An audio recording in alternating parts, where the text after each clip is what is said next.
जानवर को गोली लगाई तो एक नौजवान को लग गई। अब वो चाहता तो भाग भी जाता, लेकिन वो बच्चा उठाया उसने, उसका घर मालूम किया, घर गया, घर वालों को बताया कि मुझसे गलती हो गई। कहने लगा नहीं, तूने जानबूझ के मारा है। कहने लगा वो तुम्हारी मर्जी है। केस लगा, उसको उन्होंने फांसी का हुक्म दे दिया। एक दिन वो जो इस्लाम कबूल करने वाला है वो SHO साहब है, इंस्पेक्टर साहब है उस इलाके के, उन्होंने इस्लाम को उनसे पूछा गया तो वो कहने लगे नौजवान आया तो मेरी कस्टडी में मेरे पास उसका केस लगा। मैं जितने दिन वो उसकी तफ्तीश करता रहा, मैं देखता कि वो बड़ा धीमा है, नमाज से बड़ी दिलचस्पी है, दुरूद शरीफ से बड़ी दिलचस्पी है, कुरान पाक से बड़ा प्यार और बातों में बड़ी मिठास है। और कहते हैं जब मैंने उसको कहा एक दिन कि यार तू भाग रहा था, तुझे क्या जरूरत पड़ी थी मुसीबत को गले डालने, मुझे पता है तुझे गलती से हुआ, तू पहले जानता नहीं तेरी दुश्मनी क्या होगी।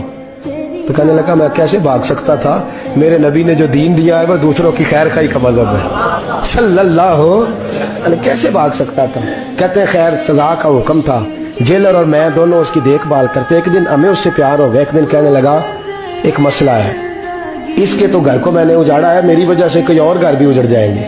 कहा वो क्या। कहने लगा कई लोगों की अमानतें मेरे पास, मेहरबानी करो मुझे 2-4 दिन का टाइम दो, मैं वो अमानतें दे आऊं, या कुछ लोग हैं मेरे जानने वाले उनके सुपुर्द कार हूं। कहते हैं हमें उसके से प्यार हो गया, हमने उसको जाने दिया।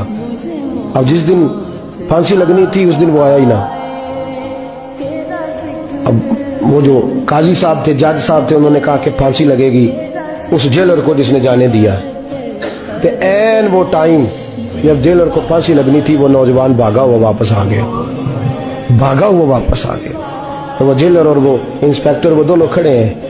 कहा क्यों देर से आए। कहने लगा कश्ती में बैठा था, उसने हिचकोले खाए, लोग डूब गए, मैं बच गया। कहा फिर तू कैसे आया। कहने लगा तैर रहा था तो बड़ी मुश्किल से तैरते तैरते सारे रास्ते अल्लाह से दुआ मांगता हूँ, या अल्लाह एक मेरी वजह से पहले गया है, 2 और नहीं जाने चाहिए, दुआ मांगता हुआ यहाँ तक पहुंचा हूँ। उन्होंने कहा यार तू जिंदगी बचा सकता था, तूने क्यों नहीं बचाई। कहने लगा मैं पहले एक की ले चुका, तुम दोनों की भी ले लेता। उसने कहा हम तो ईसाई हैं, तू मुसलमान है, मर भी जाते तो क्या अर्ज था। कहने लगा कैसे मर जाते, मेरे नबी ने कहा है दीन नसीहा, दीन दूसरों का भला करने का नाम है, दूसरों का भला करने का नाम। वो अब क्या करीब उसने बात सुनाई, उसको लटकाने लगे तो वो जो जल्लाद था वो लटकाने लगा। तो इंस्पेक्टर कहने लगा इसको रहने दो, मुझे फांसी दे दो। वो कहने लगा नहीं तुम इन दोनों को रहने दो। जेलर कहने लगा मुझे फांसी दे दो। अब जब वो सब लोग खड़े हैं, फांसी हो रही है, लोगों की आंखों में आंसू हैं, जज साहब भी खड़े थे। जज कहने लगा तुम तीनों चारों को रहने दो, मुझे लटका दो इसकी जगह पे। लोग रो रहे, तड़प रहे, वो बच्चे के वालिदैन भी खड़े थे, वो सारे खड़े थे। वो जल्लाद जो फांसी दिया करता है, जिसे कभी रहम नहीं आता, वो रस्सी छोड़ के पीछे हो गया। लोगों ने कहा तू को पीछे हो गया। कहने लगा अगर ये मरेगा तो मैं भी मरूंगा, मुझे फांसी मिलेगी। तड़प उठे सारे लोग, आंखों में आंसू आए। जब सारे रोए तो बच्चे का वालिद आगे बढ़ के कहने लगा कसम है अल्लाह की इज्जत की, अगर तेरा ये रंग है तो मोहम्मद अरबी का क्या रंग होगा सल्लल्लाहु अलैहि। सब लोग कलमा पढ़ गए मुसलमान।